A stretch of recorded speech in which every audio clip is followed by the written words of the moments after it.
Bueno, bienvenido nuevamente al estudio que estamos teniendo en en esta serie.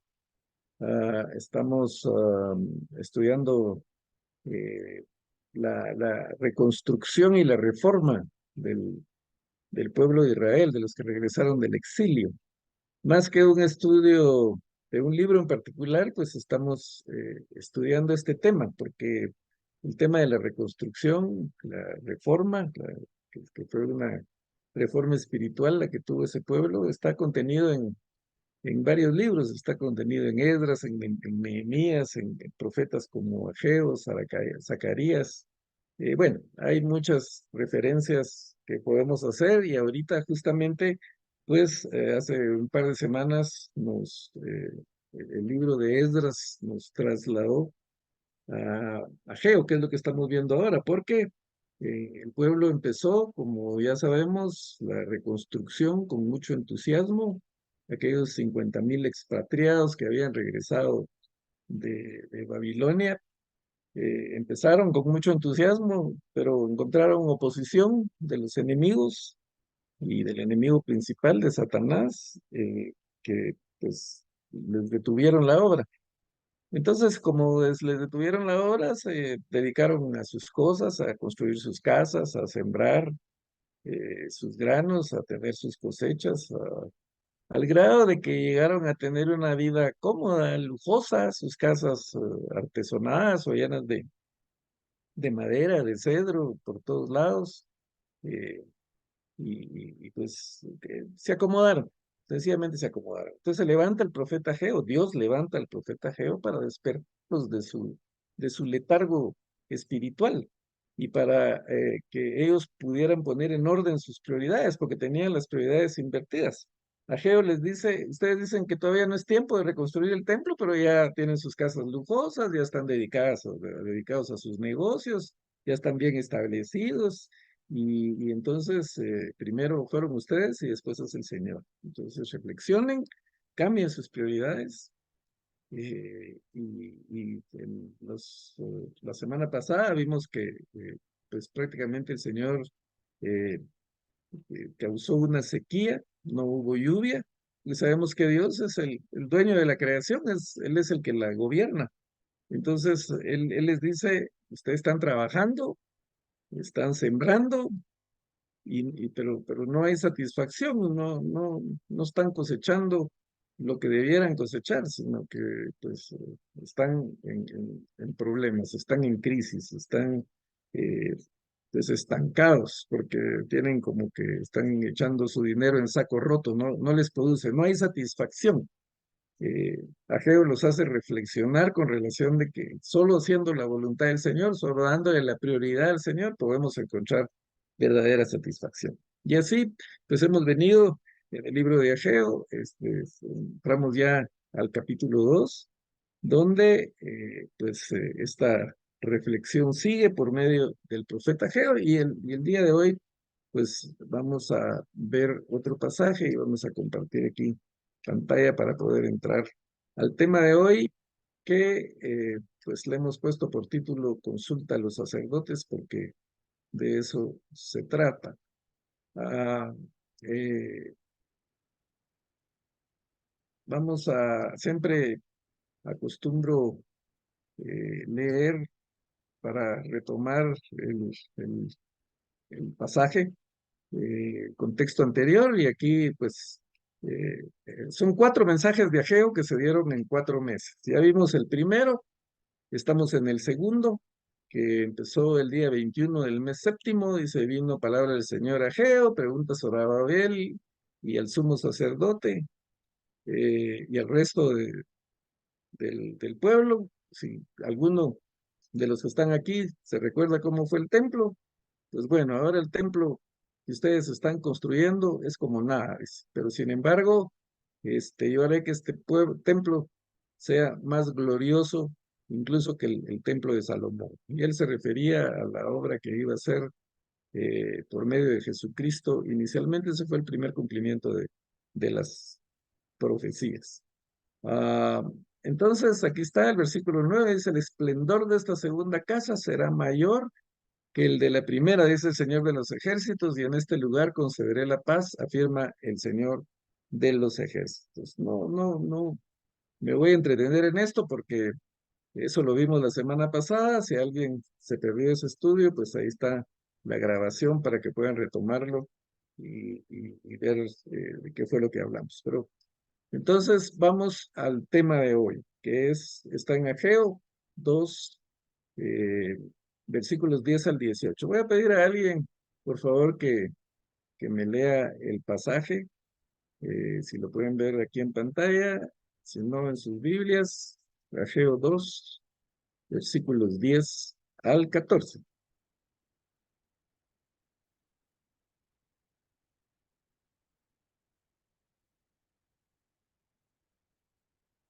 ¿Un voluntario, voluntaria, hermanos? ¿Sí, Yo sí me lo están puedo leer. Yo lo puedo Ok, leer, gracias. sí. Dice, el día 24 del mes noveno del segundo año de Darío, vino palabra del Señor al profeta Ageo. Así dice el Señor de los ejércitos. Consulta a los sacerdotes sobre lo que dice la ley. Entonces Ageo planteó lo siguiente. Supongamos que alguien lleva carne consagrada a la falda de tu vestido y sucede que la falda toca el pan, el guiso, el vino, aceite o cualquier otro alimento. ¿Quedarán también consagrados? No, contestaron los sacerdotes. Supongamos ahora, prosiguió Ageo, que una persona impura, por el contacto de un cadáver, toca cualquiera de estas cosas. ¿También ellas quedan impuras? Sí, contestaron los sacerdotes. Entonces Ageo respondió, así es este pueblo, así es para mí esta nación, afirma el Señor. Así es cualquier obra de sus manos. Todo lo que allí ofrecen es impuro. Gracias, hermana Nuri. Bueno, ah, este tipo de cosas, mis hermanos, a veces a nosotros no nos hacen mucho sentido. Cuando leemos esto, pues, ok, está hablando de las ceremonias de antes y pues tal vez no tiene mucho que ver conmigo. Es lo que podríamos pensar. Pero lo que sucede es que, pues, cuando leemos las escrituras, tenemos que tomar en cuenta que fueron escritas en otra época, en otro contexto, en otra cultura, con otras costumbres. Y entonces, si no entendemos eso, pues se nos hace complicado entender lo que el Señor tiene para nosotros hoy, porque esto no fue escrito para la gente de hace 2520 años, que es más o menos la época, 530, 2540 años. Es para nosotros hoy. Y si nosotros leemos las escrituras pues conocemos un poquito la historia de lo que pasó, pero no nada más por conocer la historia, no nada más por llenarnos de conocimiento, sino que el pasado, la historia, la utilidad que tiene para nosotros es de aprendizaje. Si no aprendemos del pasado, pues desperdiciamos el pasado, desperdiciamos las experiencias. Y la Biblia tiene esa característica que nos plantea el pasado, en este caso, el pasado del pueblo de Israel, pero para que aprendamos de ese pasado, para que aprendamos de esos errores que ellos cometieron, para que aprendamos de cómo la gracia y la misericordia del Señor ha estado siempre con su pueblo, con eh, los que le siguen, los que le adoran y que Él está siempre preocupado. Entonces, vamos a tratar de entender un poquito ese pasado, ese contexto y trasladarlo a nuestro contexto para ver la utilidad que tiene para nosotros. Y entonces vemos cuán útiles son las escrituras, como dice ahí mismo, útiles para enseñar, para redarguir, para instruir en justicia. Eh, y entonces, vamos a eso.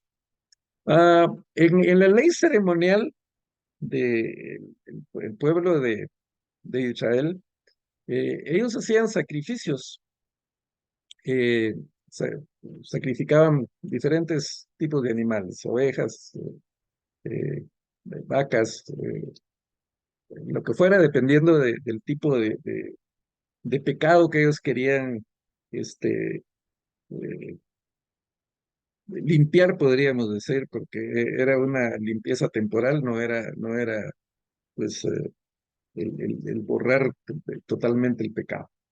Y entonces, una vez que habían sacrificado a aquel animalito, pues había el sacrificio, en donde prácticamente lo que se hacía era que la carne se asaba, y los sacerdotes, esa carne quedaba consagrada y los sacerdotes podían comer de esa carne.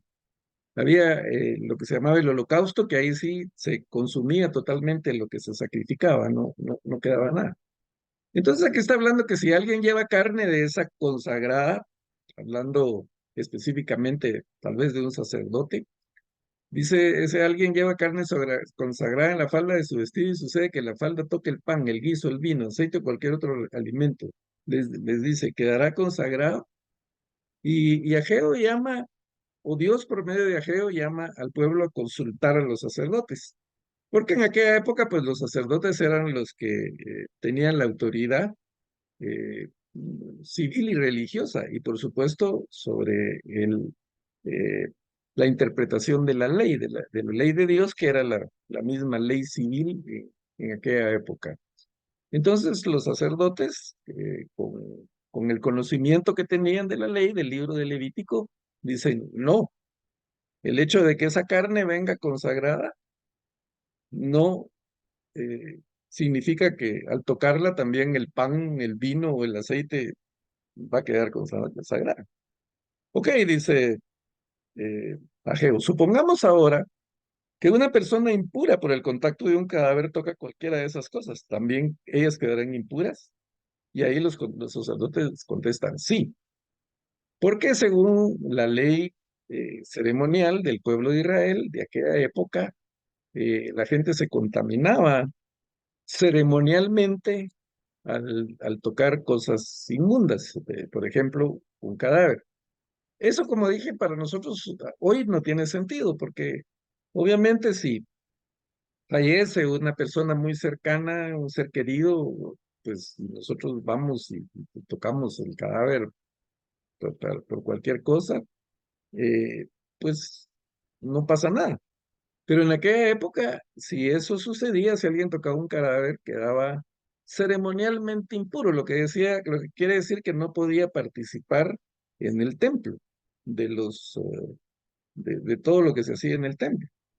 Nosotros, pues, incluso en muchas iglesias, por necesidad, pues se celebran los servicios para un sepelio y el cadáver está dentro de la iglesia y no pasa nada, y van los hermanos y pues, si hay necesidad, los parientes o algo, tocarlo, no significa que ya no van a poder ir a la iglesia o participar en los servicios de la iglesia.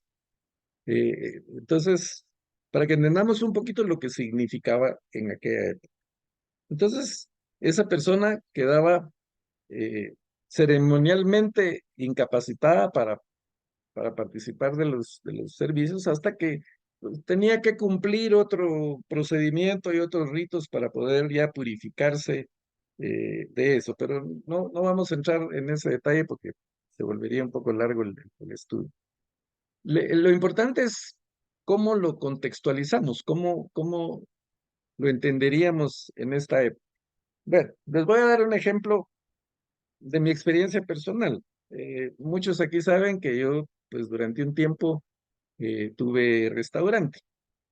En el restaurante, pues nosotros teníamos que mandar a comprar las verduras, las frutas, todas las semanas. Incluso, pues para que esto estuviera fresco, íbamos más de una vez a la semana.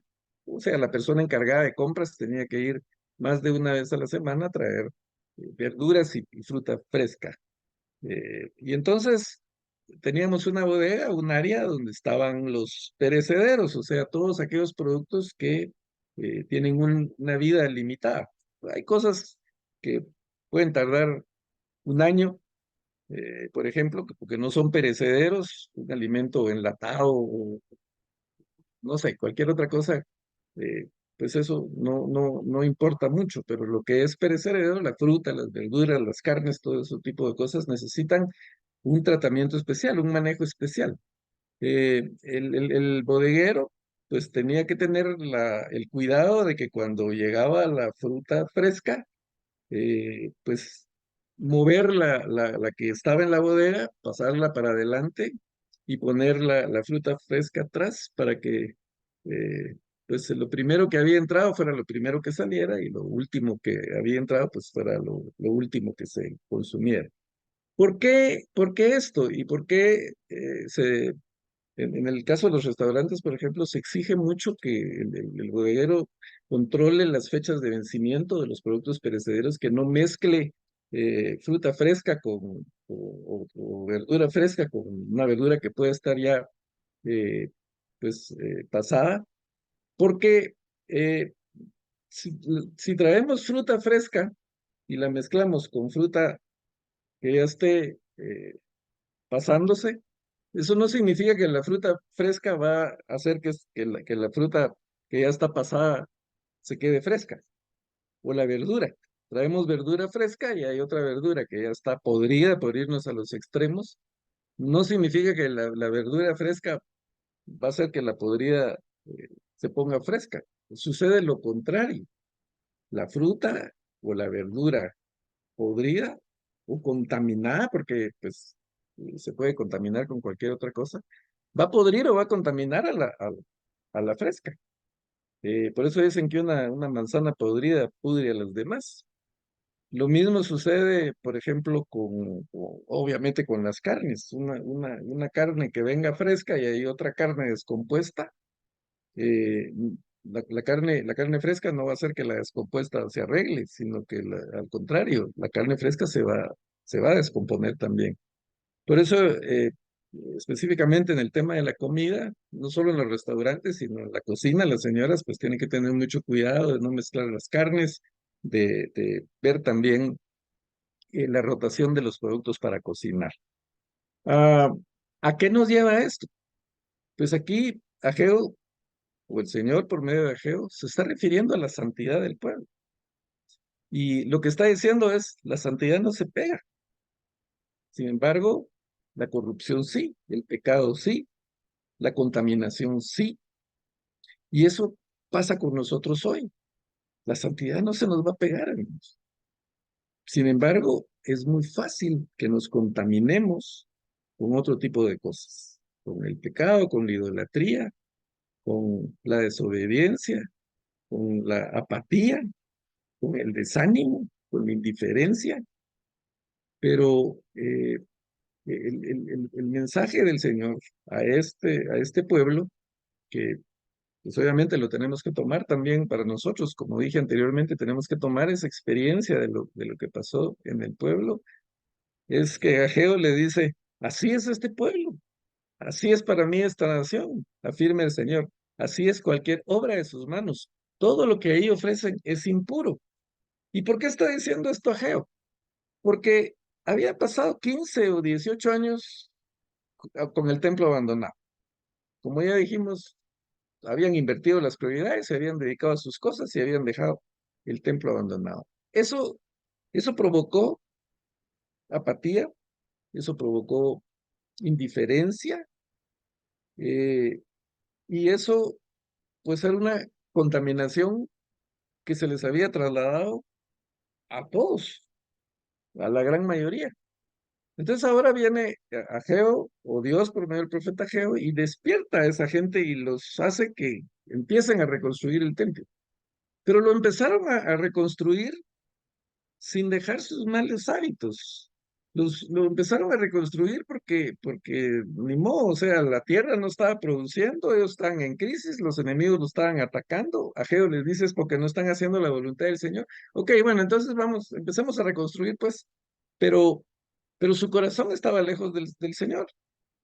Es lo que Jesús dijo muchas veces, este pueblo dijo, de labios me honra, pero su corazón está lejos de mí.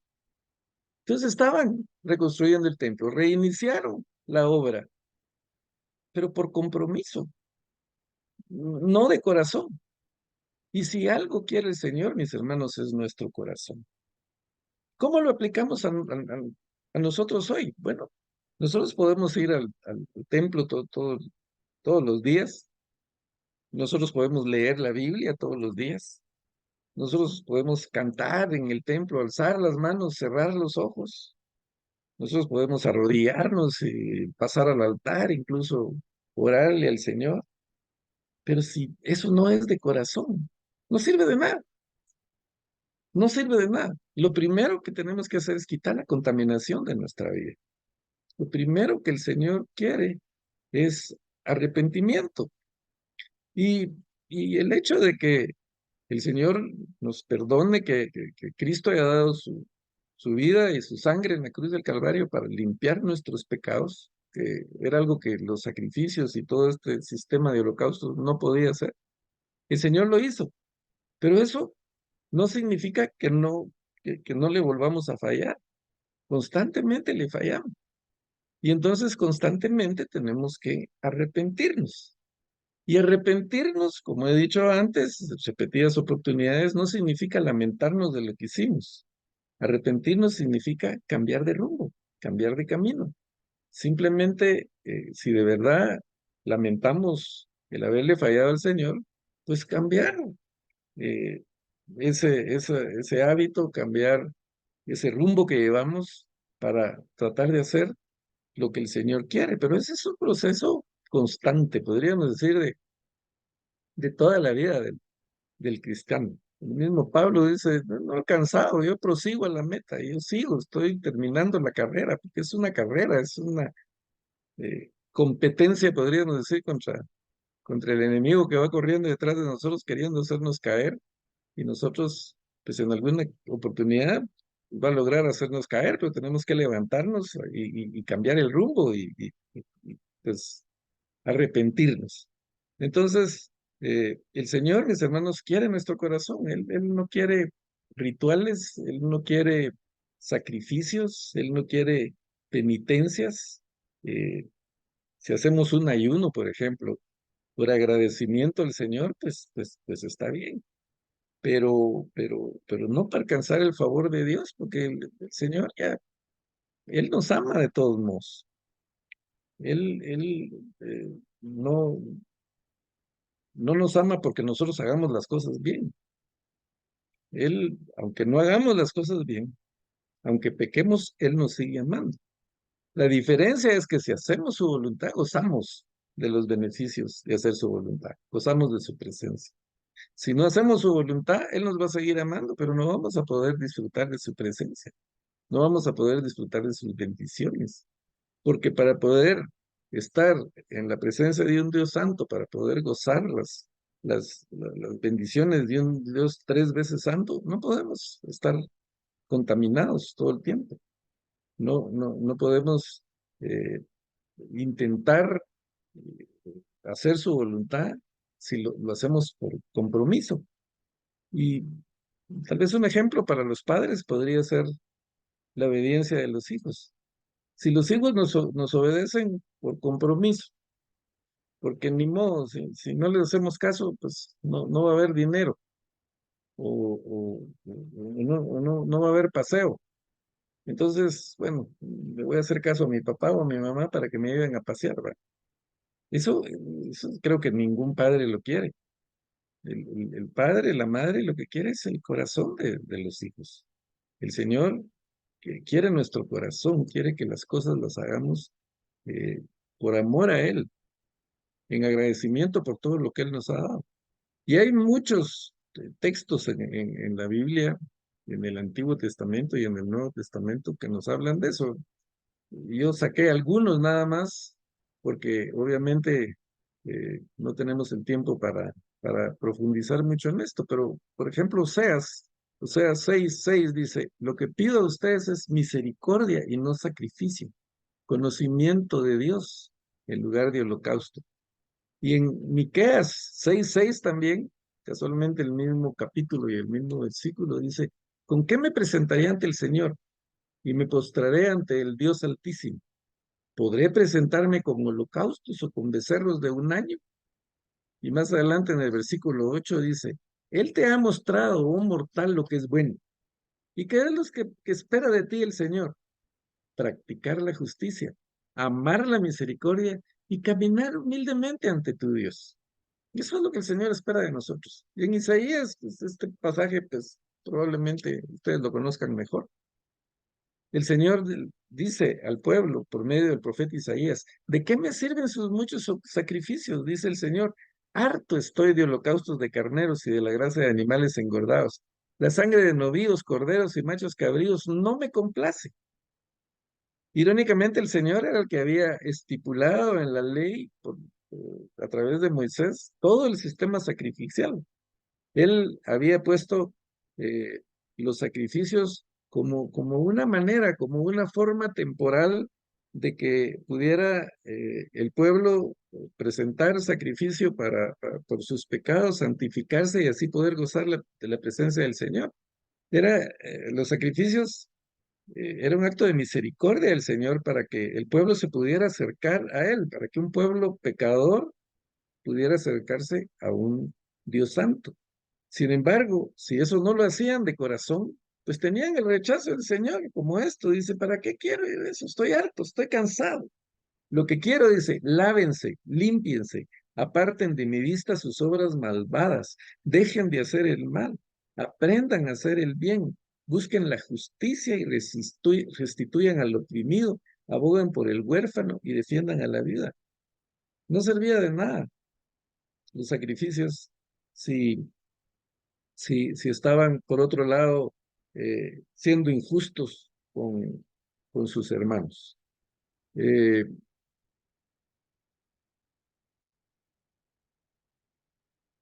Aquí tenemos otros. Ah, tenemos Proverbios 15:8. El Señor aborrece los sacrificios de los malvados, pero se complace en la oración de los justos. Y Deuteronomios, bueno, sabemos que en el libro de Deuteronomios, en el capítulo 28, tenemos todas las bendiciones que el pueblo de Israel iba a tener al entrar a la tierra prometida. Pero esas bendiciones, según dice Deuteronomios 28, iban a ser si obedecían al Señor.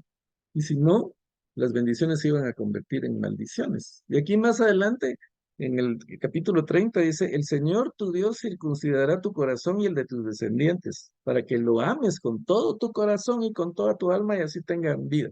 Mire cuántas veces el Señor menciona el corazón. Además, el Señor tu Dios hará que todas estas maldiciones caigan sobre sus enemigos, los cuales te odian y te persiguen. Y tú volverás a obedecer al Señor y a cumplir todos sus mandamientos, tal como hoy te lo ordeno. Entonces, el Señor tu Dios te bendecirá con mucha prosperidad en todo el trabajo de tus manos y en el fruto de tu vientre, en las crías de tu ganado y en las cosechas de tu campo.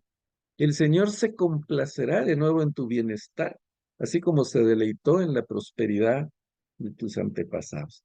El Señor se deleita cuando estamos bien, mis hermanos. Él es un Padre amoroso que sufre cuando estamos mal y que se deleita cuando estamos bien, pero deja que nosotros tomemos la decisión. De nosotros depende. Y aquí así lo dice. Siempre y cuando obedezcas al Señor tu Dios y cumplas sus mandamientos y estatutos escritos en este libro de la ley y te vuelvas al Señor tu Dios con todo tu corazón y con toda tu alma. O sea, la condición para disfrutar de la bendición del Señor es cuando nos arrepentimos y nos volvemos a Él y cuando realmente de todo corazón hacemos las cosas para Él, para su gloria. Um, el Señor ah, quería el bien y quiere el bien de su pueblo, porque eh, pues la gente, el pueblo de Israel, con todo ese sistema sacrificial, no podía cumplir con la ley. La ley que el Señor dio, el pueblo era incapaz de cumplir. Pero como el Señor quería el bienestar de su pueblo y quiere nuestro bienestar, envió a su Hijo a la cruz del Calvario para que por medio de él, pues, podamos ser justificados, aunque no podamos cumplir con todas las exigencias de, de, de las Escrituras. Es muy difícil para nosotros. Obviamente tenemos que vivir intentándolo, pero si vamos al Sermón del Monte, que a lo mejor hacemos otro estudio más adelante sobre el Sermón del Monte, vamos a ver lo complicado que la ley era y cómo Jesús, en lugar de suavizarla, pues la complica todavía más para eh, demostrarnos que por nuestras propias fuerzas no podemos cumplir eso. Pero sin embargo, Él dio su vida para que nosotros podamos tener perdón de nuestros pecados, perdón total, perdón absoluto. Nunca más me acordaré de sus pecados, se los voy a borrar. Eh, pues él tuvo que pagar con su sangre, tuvo que dar su vida en la cruz para que eso pasara. Hasta dónde llega el amor del Señor. Entonces, tengamos esto presente. Siempre y cuando obedezcas al Señor tu Dios y cumples sus mandamientos y estatutos escritos en este libro de la ley y te vuelvas al Señor, entonces con toda tu alma, con todo tu corazón, entonces vas a recibir las bendiciones. Por eso el Señor dijo que el mandamiento más importante era amar al Señor con todos, con todas sus fuerzas, con toda tu alma, con todo tu corazón, con toda tu mente, porque eso es lo que el Señor quiere de nosotros. Siguiendo con el mensaje, con el tercer mensaje de Ageo, o de Dios por medio del profeta Ageo, dice, ahora bien, desde hoy en adelante reflexionen. Antes que ustedes pusieran piedra sobre piedra en el templo del Señor, ¿cómo les iba? Cuando alguien se acercaba a un montón de grano esperando encontrar 20 medidas, solo hallaba 10. Y si se iba al lagar esperando sacar 50 medidas del contenedor del mosto, solo sacaba 20. Castigué con plaga, peste y granizo toda obra de sus manos. Sin embargo, ustedes no se volvieron a mí, afirma el Señor. Reflexionen, dice nuevamente, desde hoy en adelante, día 24 del mes noveno, día en que se pusieron los cimientos del templo del Señor. Reflexión. Este día 24 del mes noveno lo menciona Ageo desde que empezó su mensaje. Aquí lo vemos en el versículo 10. El día 24 del mes noveno, del segundo año de Darío, vino palabra del Señor al profeta Ageo. Esto equivale más o menos al 18 de diciembre de nuestra época. Ah, ¿qué significa esa fecha? ¿O qué significaba para aquella gente la fecha? Pues era la fecha en que empezaba la cosecha. Ya las semillas ya las habían sembrado, ya habían hecho todo el trabajo de campo y entonces tenían que empezar a cosechar. Pero la experiencia de los 15, 18 años que tuvieron la obra del templo detenida era que sembraban 20 y cosechaban 10. Esperaban 50 y sacaban 20. Había plaga, peste y granizo sobre la obra de sus manos. ¿Por qué? Porque tenían detenida la construcción del templo. ¿Y por qué era tan importante la construcción del templo? Porque el templo era el punto de contacto entre Dios y el pueblo. El templo era donde la gloria de Dios se manifestaba y Dios podía tener una relación con el pueblo. Y a ellos no les importaba. Ya se habían acostumbrado a no tener la relación con Dios, se habían acomodado y entonces ya tener una relación con Dios no tiene importancia. Y eso nos puede pasar a nosotros, mis hermanos. Podemos vernos indiferentes. Ya, bueno, si tengo comunión con Dios, bien, si no, no. Eh, y eso es lo que el Señor no quiere. Él quiere nuestro corazón, Él quiere que constantemente estemos relacionándonos con Él, que tengamos intimidad con Él. Entonces, aquí en el versículo 18, vuelve a decir, Ageo, reflexionen desde hoy en adelante y les vuelve a marcar la fecha, día 24 del mes noveno, día 18 de diciembre, día en que se pusieron los cimientos del templo del Señor, reflexión. Y aquí viene la reflexión. Dice, ¿queda todavía alguna semilla en el granero? Hasta ahora la vid, la higuera, no han dado frutos, pero a partir de hoy yo los bendeciré. Aunque ya sembraron, aunque ya no quede semilla, aunque no sea la época correcta para poder cosechar, aunque la experiencia diga que sembraron el doble y cosecharon la mitad, a partir de hoy, que ustedes se vuelvan a mí, que ustedes hagan mi voluntad, yo los bendeciré. ¿Y cuál es la mayor bendición, mis hermanos, que el Señor nos puede dar? Su presencia en nuestra vida. El estar Él con nosotros, acompañándonos siempre, a donde quiera que vayamos. Esa es la mayor bendición que podemos tener. Dice, ¿queda todavía alguna semilla? No, no, ya no les quedaba semilla.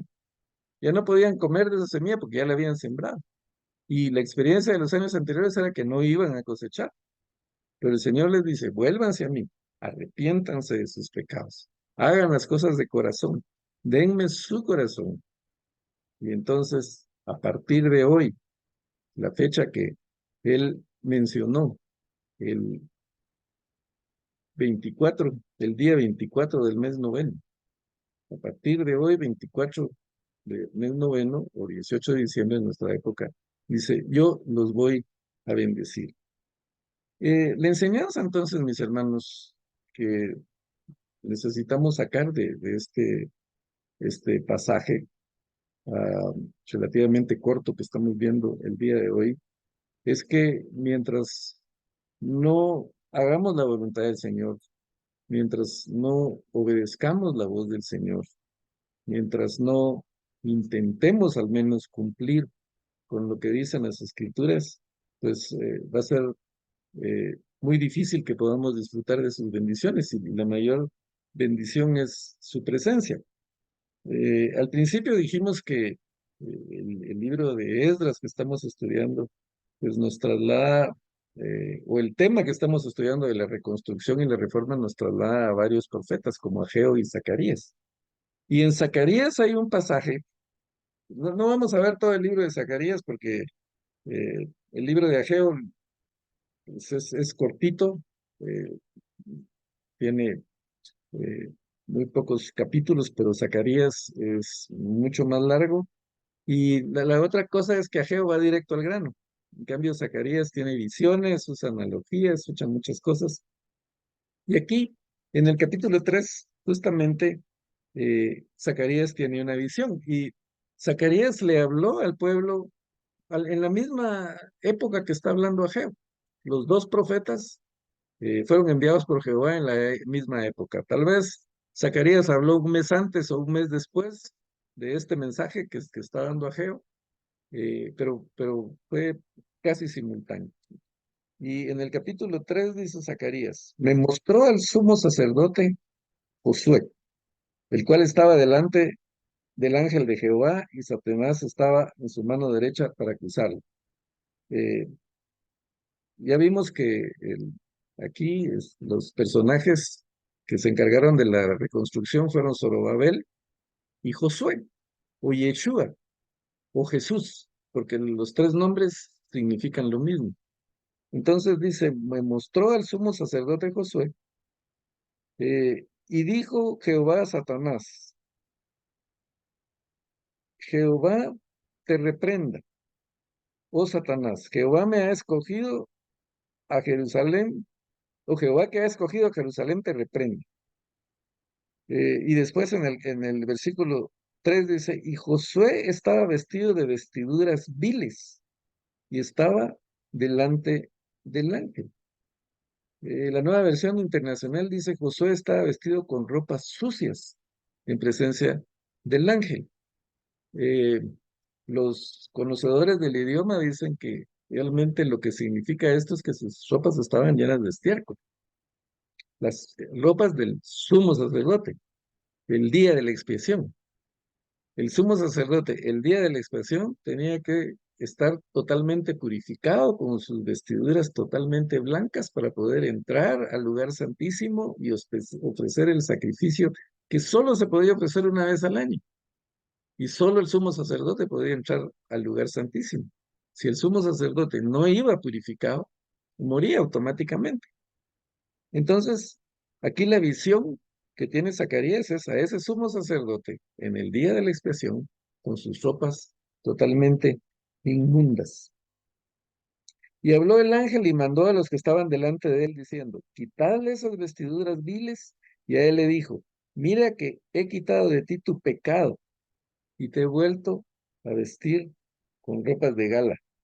Después dijo, pongan mitra limpia sobre su cabeza.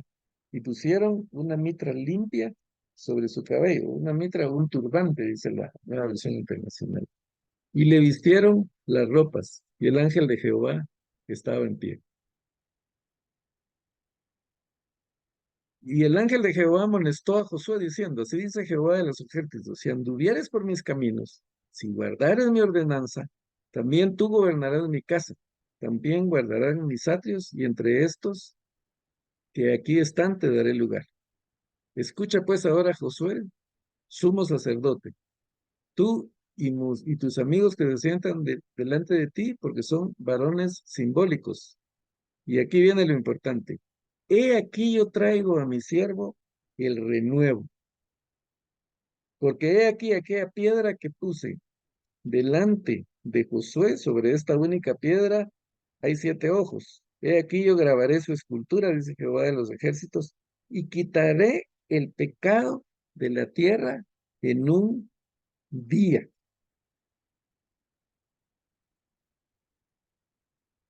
En un solo día borraré el pecado de esta tierra, afirma el Señor de los ejércitos.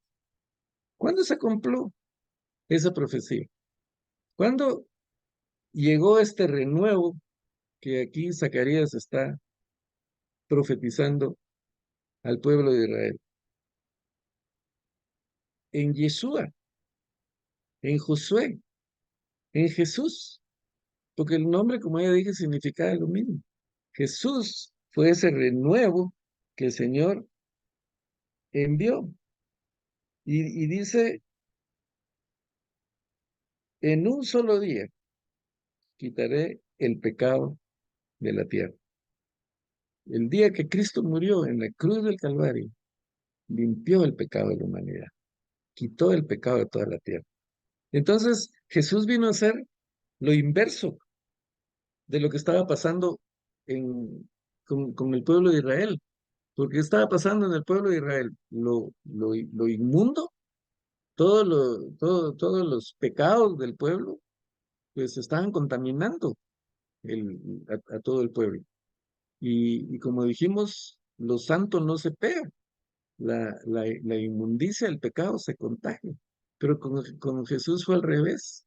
Él, siendo santo, se hizo pecado para limpiarnos a nosotros.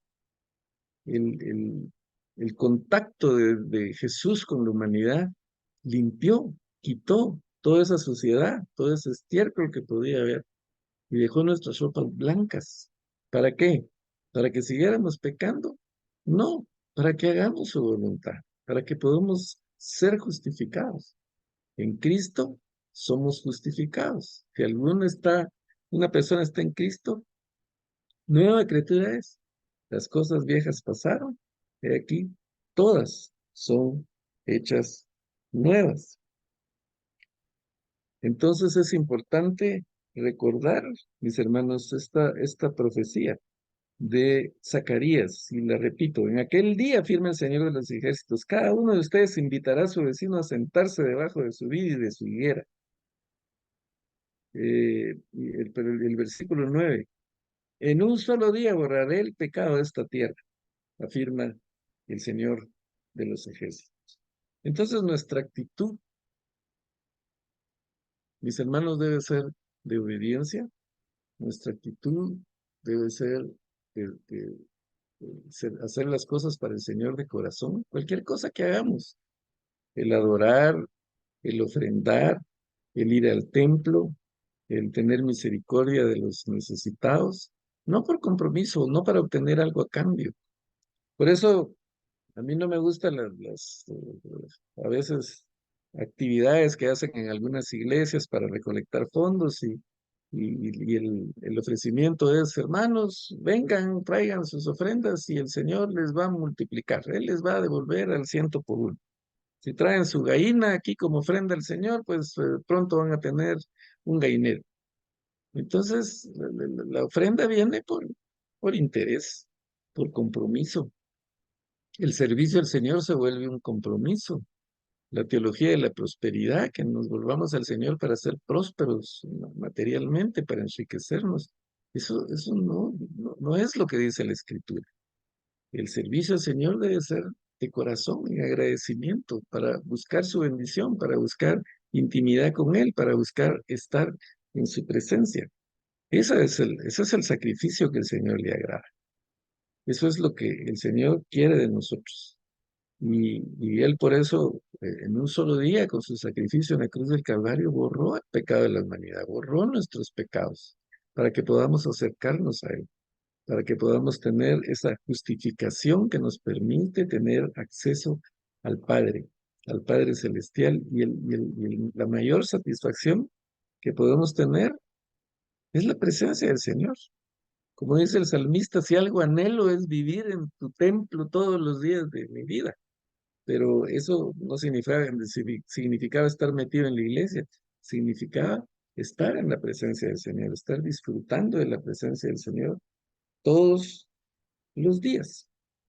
Voy a terminar leyendo un pasaje de 2 Corintios, porque pues esto, hacer la voluntad del Señor y lo que estamos hablando no está solo en el Antiguo Testamento, sino también en el Nuevo. Pablo dice a los Corintios en su segunda carta, en el capítulo 6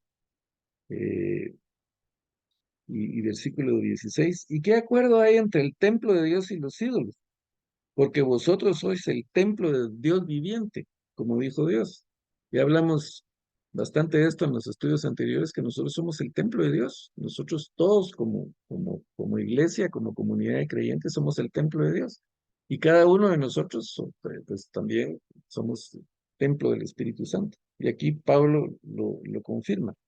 Y dice, ¿qué acuerdo hay entre el templo de Dios y los ídolos?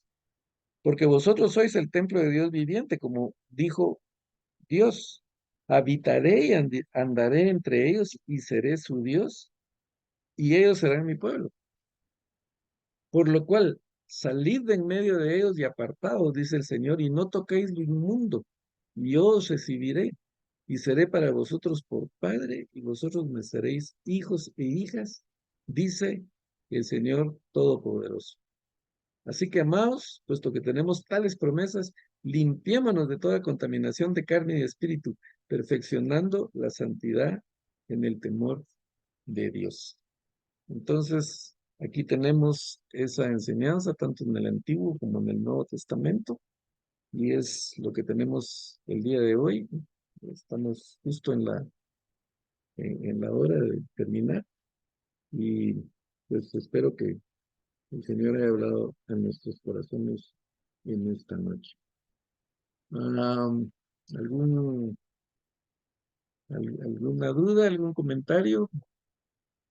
Podemos todavía tomar un par de minutitos para si alguien quiere. ¿No quedó algo claro? Recordemos, como dije al principio, que es un poquito difícil para nosotros entender los contextos del mundo antiguo, pero pues tratamos de simplificarlo y de trasladarlo a nuestra época para que pueda ser mejor comprensible. Ahí están las Nuris. Hola, ¿cómo están? Bien, gracias. Muchas gracias, hermano. Qué precioso el estudio, como Sí. siempre, sí. Muy Sí, lindo, en sí, realidad sí, hemos estado disfrutando estos últimos sí, estudios, aunque sí, no hemos estado presentes, sí. pero nos los hemos Oh, disfrutado sí, sí, sí. escuchándolos en YouTube. Y qué Sí. bueno estar ahora presentes otra vez. Sí. Saludos a Ay, todos. Que Dios gracias. me Sí. los bendiga, sí. Muchas Qué gracias. bueno verlas. Muchas gracias. Bueno, bendiciones a todos. Sí, Los dejo descansar ya. El Señor va, gracias. les bendiga. Gracias, hermano Walter, muy claro.